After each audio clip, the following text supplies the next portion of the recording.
Hello students, good morning. बेटा एक बार फिर से आप सभी का स्वागत है आपके अपने YouTube channel S Kaushalya education में। और बेटा आज हम पढ़ रहे हैं हमारी 5वीं क्लास की ईवीएस का 7th लेसन, और जिसका नाम है खाने से पचाने तक। बेटा कुछ भाग इसका हम कर चुके हैं, आज हम कर लेते हैं इसका आगे का पोर्शन। ठीक है पेट की बात की। खाना तो हमारा पेट में ही जाता है ना, पेट में ही पचता है। तो आज देखते हैं कहाँ कहाँ से जाके कैसे पचता है। अध्यापिका ने कहा, तुमने अक्सर अपने माता पिता को यह कहते सुना होगा, भरपेट खाओ, यानी कि अच्छी तरह से पूरा पेट भर जाए जब तक खाओ। बच्चों, जब हम भोजन को निगलते हैं तो कहाँ जाता है? भाई मुंह में चबा लेते हैं, उसके बाद कहाँ जाता है पता है तुम्हें? नहीं पता? चलो आगे देखते हैं। सलीम बोला, हमारे पेट में। पिंकी को यह जानकारी बहुत रुचिकर लगी। पिंकी को इस जानकारी में बड़ी रुचि मतलब उसकी उत्पन्न हुई। उसको लगा कि और भी जानकारी मुझे चाहिए, तो उसने पूछा, मैडम हमारा भोजन पेट तक कैसे जाता है? कि पेट तक कैसे जाता है हमारा भोजन, बताओ। मुंह में खाते और मुंह के बाद फिर पेट में किस तरह से कहाँ से होता हुआ जाता है, ये पूछ रही है पिंकी। अध्यापिका ने बताया, भोजन मुंह से भोजन नली के द्वारा पेट यानी कि आमाशय तक पहुंचता है। ये हमारा आमाशय पिक्चर दिख रही है ना बेटा। भोजन मुंह से भोजन नली के द्वारा आमाशय तक पहुंचता है। कि भोजन जो है वो हमारे भोजन नली से होते हुए पेट यानी कि आमाशय। देखो ये पिक्चर बनी हुई है, एक इंसान की पिक्चर है, अंदर का पोर्शन इसमें दिखा रखा है कि भोजन कहाँ कहाँ जा रहा है। तो ये वाला है ना जो थोड़ा मोटा सा दिख रहा है हमें, सेम के आकार का, तो वो हमारा आमाशय होता है, इसमें जाता है। रोटी, सब्जी, अंडे, फल आदि सभी पेट में जाकर छोटे छोटे टुकड़ों में बदल जाते हैं। हम चबा के खाते हैं तो छोटे छोटे टुकड़े हो जाते हैं बेटा उसके, और पाचक रसों के साथ मिलकर पच जाते हैं। शरीर में हमारे पाचक रस होते, बताया था ना, खाना कई देर तक खाते रहेंगे, 30 से 32 बार एक बाइट को चबाएंगे तो थोड़ा मीठा मीठा लगने लग जाता है, तो वो पाचक रस मिल जाता है उसमें।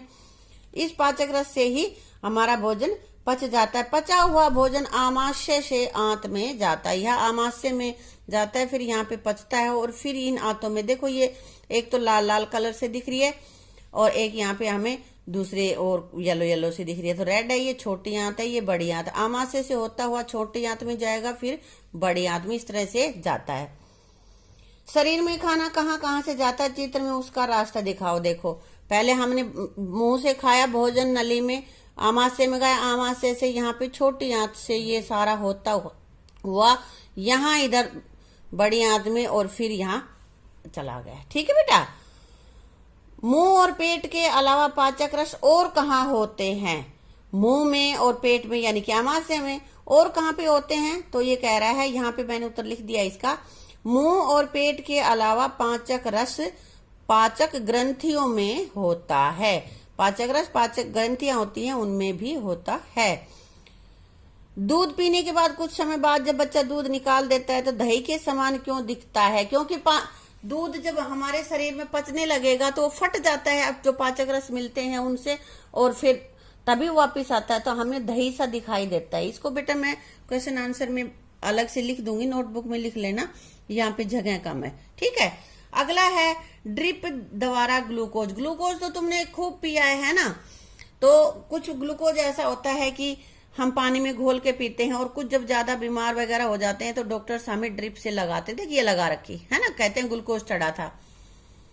पिंकी ने अध्यापिका से कहा, एक बार जब मेरी छोटी बहन को उल्टी और दस्त लग गए थे तो मेरे पापा उसे हॉस्पिटल ले गए थे।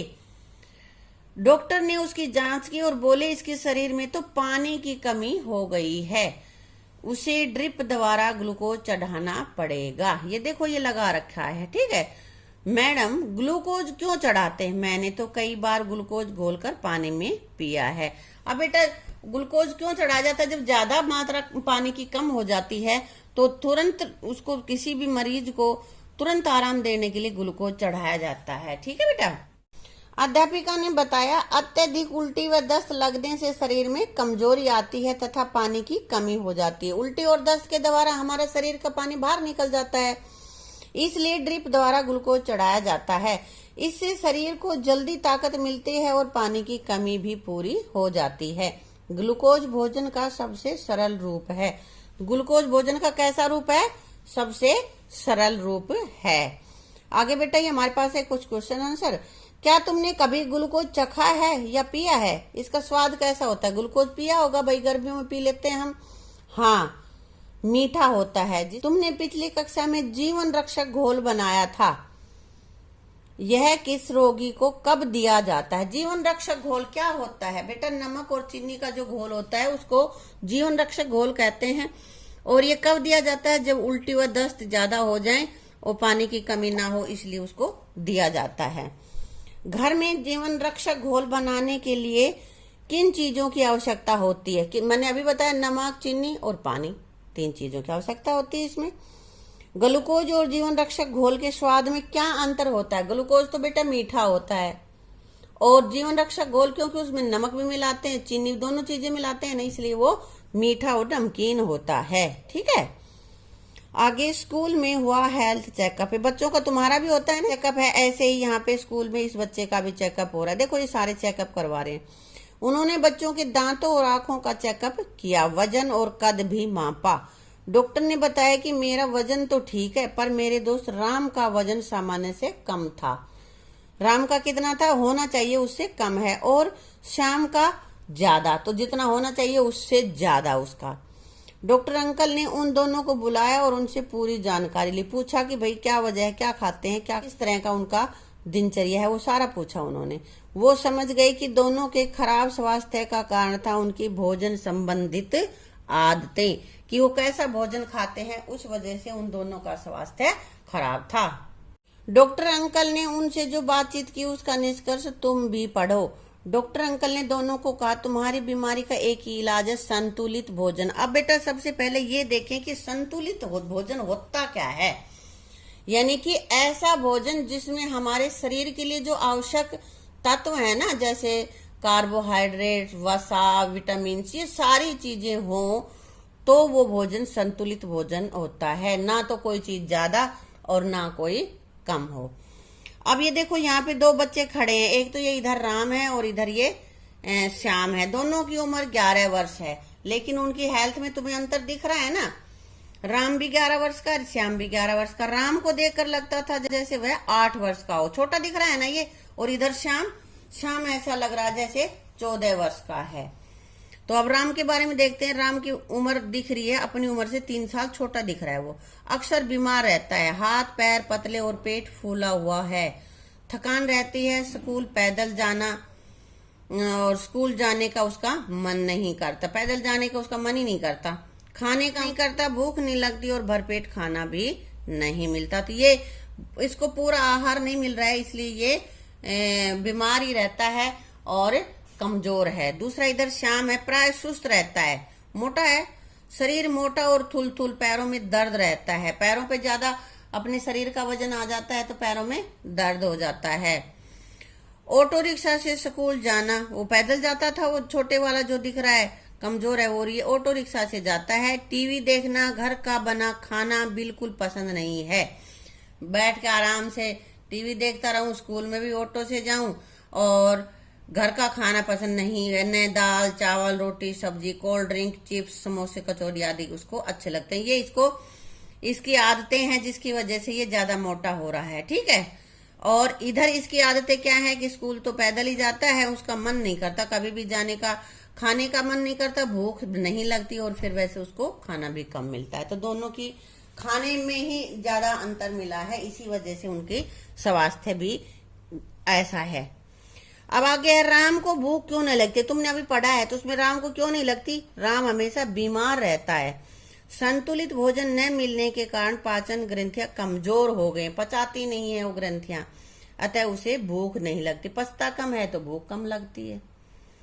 संतुलित भोजन से तुम क्या समझते? अभी मैंने बताया था कि संतुलित भोजन वो भोजन होता है जिसमें हमारे शरीर के लिए आवश्यक सभी पोषक तत्व जैसे कार्बोहाइड्रेट्स, वसा, विटामिन आदि सारी चीजें हो, वो संतुलित भोजन होता है। राम और श्याम को अपनी भोजन संबंधित आदतें कैसे ठीक करनी चाहिए? कैसे करनी चाहिए बेटा? राम और श्याम को संतुलित भोजन लेना चाहिए। राम ऐसा है खाता ही नहीं है, श्याम ऐसा है कि बाहर की चीजें पूरा दिन चिप्स पकोड़े समोसे खाता रहता है। ये तो तुम भी खाते हो ना, मत खाया करो बेटा, स्वास्थ्य खराब हो जाएगा। ठीक है। दादी ने बनाए पूड़े। मोनू की दादी ने आज मीठे पूड़े और खीर बनाई है, पर मोनू को तो मीठा खाना पसंद ही नहीं है। दादी ने कहा, जब मैं तुम्हारी उम्र की थी तो मीठी चीजें खूब खाती थी, जैसे हलवा, खीर, लापसी वगैरह। बेटे लापसी क्या होती है? एक प्रकार का हलवाई होता है जो आटे से बनाया जाता है और उसमें घी नहीं डाला जाता। हम लोग दिन भर खेतों में काम करते, वापस आकर घर का काम भी करते थे, क्योंकि जितनी ज्यादा मेहनत करते हैं उतना ही हम हैवी खाना खा सकते हैं। ठीक है बेटा, आगे हम ये क्वेश्चन आंसर हम करेंगे अपनी दूसरी वीडियो में। अभी देख लेते हैं आगे। बच्चों का पढ़ाई में जो लगे ना मन, तो इसके पीछे हो सकता है कुपोषण। कुपोषण क्या होता है? जो कि ये राम और श्याम में था, एक बहुत मोटा और एक बहुत छोटा, है ना, कमजोर। तो ये आगे बता रहा है कुपोषण के कौन कौन से लक्षण हैं। बार बार बीमार पड़ना, उम्र के अनुसार वजन लंबाई में कमी, हमेशा सुस्त व चिड़चिड़ा रहना, ये कुपोषण के लक्षण हैं। सही स्वास्थ्य के लिए स्वच्छ, ताजा और संतुलित भोजन करना अत्यंत महत्वपूर्ण है। अनेक सरकारी योजनाओं, anganwadi, mid day meal, ICDS के माध्यम से सभी के लिए भोजन की उपलब्धता सुनिश्चित की जाती है। कई बार ऐसा होता है कि चाहते तो हैं हम खा लें संतुलित आहार, लेकिन हमें मिलता नहीं है, इस वजह से भी कुपोषण हो जाता है। अब बेटा इसके लिए सरकार कई योजनाएं बना रही, जैसे हमारे स्कूल में मिड डे मील है ना, तो तुम सबको खाना मिलता है, उसमें आंगनवाड़ी में मिलता है। इस तरह की स्कीम सरकार चला रही है ताकि कोई कुपोषण का शिकार ना रहे।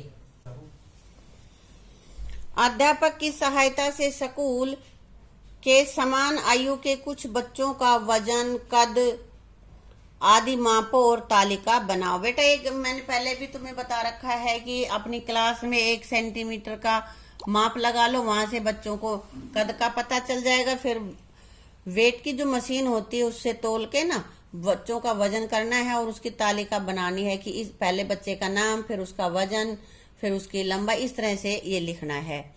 जिन बच्चों का कद और वजन उनकी आयु के हिसाब से कम या अधिक है, उनकी भोजन संबंधित आदतों का पता लगाओ और जानकारी कापी में लिखो। ये तुम्हारा होमवर्क है, तुम्हें खुद करना है ये। ठीक है।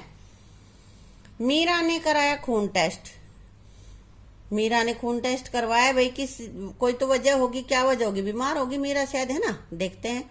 मीरा कई दिनों से बीमार थी, उसकी माँ उसे डॉक्टर के पास ले गई। डॉक्टर ने उसका खून टेस्ट किया और जांच से पता चला कि उसको एनीमिया नामक बीमारी है। माँ के पूछने पर डॉक्टर ने बताया मीरा के खून में हीमोग्लोबिन की कमी है। हमारे शरीर में जो हीमोग्लोबिन होता है वही हमारे शरीर के लिए सबसे ज्यादा आवश्यक होता है। तो इसमें हीमोग्लोबिन कम है, ये खून की जांच करने पे पता चला। उन्होंने मीरा को ताकत की दवाई दी, उसे भोजन में गुड़, आंवला, हरी पत्तेदार सब्जियां आदि खाने को कहा, क्योंकि इनमें आयरन अधिक होता है जो हीमोग्लोबिन को बढ़ाता है। तो बेटा अब इसमें हीमोग्लोबिन बढ़ाने के लिए हमें कौन कौन सी चीजें ज्यादा खा लेनी चाहिए? गुड़, आंवला, हरी पत्तेदार सब्जियां। हरी पत्तेदार सब्जियां हमें जरूर खानी चाहिए, और खट्टे जो फ्रूट होते हैं वो भी बहुत आवश्यक हैं, और गुड़, चने वगैरह खा लेने चाहिए हमें, जिससे हमें खून की कमी नहीं आएगी। ठीक है बेटा। अब आगे प्रश्न है यहाँ, क्या तुम्हारे घर में या आसपास किसी व्यक्ति को कभी खून टेस्ट कराने की जरूरत पड़ी है? बेटा पड़ती रहती, कभी बीमार हो जाते हैं तब करवाते हैं डॉक्टर्स। ठीक है, तो आप लिख देना किसी को जरूरत पड़ी है तो, और क्यों पड़ी है, बीमार हुआ होगा, है ना। क्या तुम्हारे स्कूल में हेल्थ चेकअप होता है? होता है ना। हाँ, यदि हाँ तो डॉक्टर क्या चेक करते हैं और क्या बताते हैं? क्या चेक करते हैं? हमारे नाक देखते हैं, कान देखते हैं, दांत देखते हैं, है ना, खून भी देखते हैं। ये सारी चीजें देखकर बताते हैं कि भाई किस में सही है और किस में कम है, कोई बीमारी है क्या। आयरन कमी को पूरा करने के लिए भोजन में क्या क्या शामिल करना चाहिए? देखो यहाँ पे अभी मैंने लिखा था ना, बताया था, अंडरलाइन किया था यहाँ पे, गुड़ और भाई आंवला और हरी पत्तेदार सब्जियां, या कोई भी खट्टी जो भी चीजें, जो भी फ्रूट होते हैं, उन सबको खाना चाहिए हमें, तभी हमारे अंदर आयरन की पूर्ति हो जाती है। ठीक है, इसी के साथ बेटा ये वीडियो हमारी यहीं पे कंप्लीट करते हैं हम। और जो बचा हुआ थोड़ा सा पोर्शन इसका बचा हुआ है और क्वेश्चन आंसर है, वो हम करेंगे अपनी अगली वीडियो में। ठीक है, थैंक यू।